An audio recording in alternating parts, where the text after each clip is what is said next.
Very good morning. आज है 28 अप्रैल 2020 और आज की हिंदू एडिटोरियल वोकैबुलरी से पहला शब्द ले लेते हैं। पहला शब्द है आपका स्टिग्मा। स्टिग्मा यहाँ पे नाउन के रूप में वर्क कर रहा है। इसका अर्थ मैंने दो तरीके से लिया है। पहला, हम स्टिग्मा को बोलते हैं किसी बीमारी या किसी बर्ताव के विषय में लोगों की निंदात्मक सोच, कलंक, लांछन या तोहमत। और इसका जो दूसरा यूज है, दूसरे तरीके से जो इसका दूसरा प्रयोग होता है वो है फूल के गर्भ केसर का अगला भाग। तो इन दोनों कंटेक्स्ट में आप देख लीजिएगा, शब्द को दोनों तरीके से मैंने यूज किया है। अगला शब्द है आपका अपॉलिंग। अपॉलिंग यहाँ पे एडजेक्टिव के रूप में वर्क कर रहा है। इसका मतलब होता है भय और विस्मय उत्पन्न करने वाली कोई चीज, दैट इज कॉल्ड अपॉलिंग। तो इसी से सिमिलर मैंने एक और शब्द भी ले लिया है, एडिटोरियल में तो नहीं है पर मैंने दोनों ले लिए हैं ये इसी के संदर्भ में। दूसरा है अपॉल। अपॉल यहाँ पे वर्ब के रूप में यूज हो रहा है। इसका मतलब है किसी को मानसिक आघात पहुंचाना या किसी को भयभीत या स्तब्ध कर देना, तो उसको बोला जाता है अपॉल। अगला शब्द है आपका पैरानोया। ये शब्द हम पहले भी डिस्कस कर चुके हैं। पैरानोया ये शब्द यहाँ पे नाउन के रूप में वर्क कर रहा है, तो मैंने यहाँ इसके दो अर्थ लिए हैं। तो पहला है इस गलत विश्वास के साथ पैदा हुआ मानसिक रोग कि लोग आपको हानि पहुंचाना चाहते हैं। हम बोल सकते हैं मिथ्या संदेह, वहम का रोग या भ्रांति रोग। और इसका एक अलग अर्थ है वहम या दूसरों से भय की ओर उन पर संदेह करने की प्रवृत्ति होना। तो ये मैंने दोनों लिख दिए हैं, आप दोनों देख लीजिएगा। अगला शब्द है आपका फ्लिंगिंग। फ्लिंगिंग यहाँ पे जीरण के रूप में यूज हुआ है। इसका मतलब है अचानक लापरवाही से किसी वस्तु या व्यक्ति को नीचे फेंकना, पटकना या दे मारना, उसको बोला जाता है फ्लिंगिंग। अगला शब्द है आपका स्क्वॉशिंग। स्क्वॉशिंग यहाँ पे जीरण के रूप में यूज हुआ है। इसका मतलब होता है, ये मैंने भी तीन तरीके से लिया है तो आप तीनों देख लीजिए। पहला होता है छोटी सी जगह पर बैठना या दूसरों को बैठाना, अड़ के बैठना हम बोल सकते हैं। इसका जो दूसरा यूज है वो है किसी भी समस्याजनक मुद्दे को समाप्त कर देना।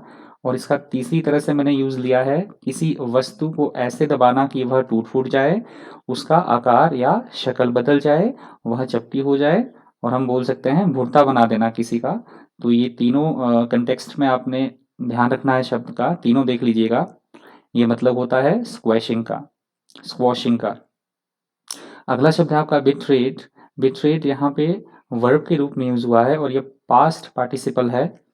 इसका मतलब भी मैंने दोनों तरीके से लिया है। पहला है विश्वासघात करना, धोखा देना या किसी के विश्वास को तोड़ना। और दूसरे अर्थ में मैंने लिया है दुश्मन को गोपनीय बातों की जानकारी देना और रहस्य उजागर करना। अगला शब्द लेते हैं। अगला शब्द है आपका इंसुजियंस। इंसुजियंस यहाँ पे नाउन के रूप में यूज हुआ है। इसका मतलब होता है किसी भी बात के लिए निश्चिंत होना या हम बोल सकते हैं निश्चिंतता। अगला शब्द है आपका रिवोल्टिंग। रिवोल्टिंग यहाँ पे एडजेक्टिव के रूप में यूज हुआ है। इसका मतलब है अत्यंत अरुचिकर और घृणाजनक।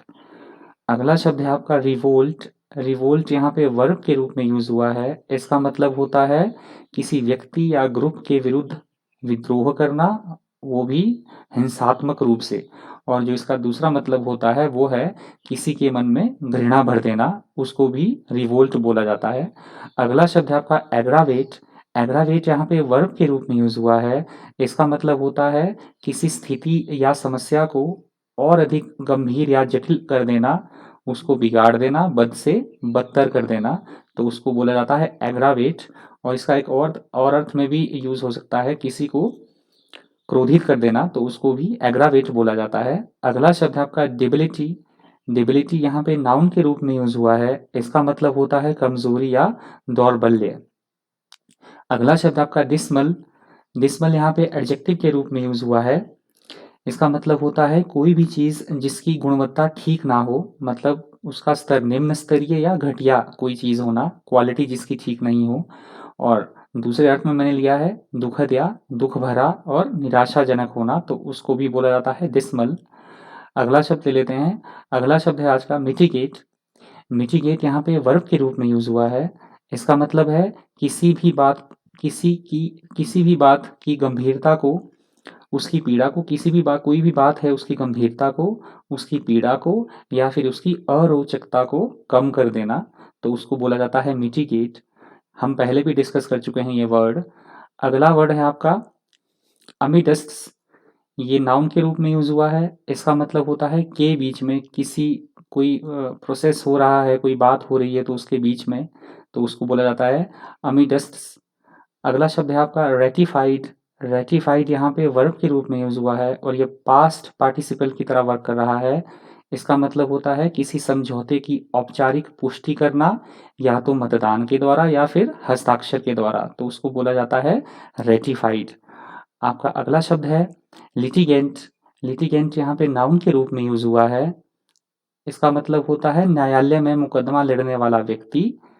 जो न्यायालय में कोर्ट में मुकदमा लड़ता है उसको बोला जाता है लिटिगेंट। हम वादी या प्रतिवादी भी बोल सकते हैं। तो यही आप आज का लास्ट वर्ड था, लिटिगेंट। तो हर रोज़ की तरह मैं इसका वीडियो का पीडीएफ डिस्क्रिप्शन लिंक में डाल दिया करता हूँ, तो आप डाउनलोड कर लिया कीजिए और अपनी वोकैबुलरी इम्प्रूव कर लिया कीजिए। तो ये आज का लास्ट वर्ड था।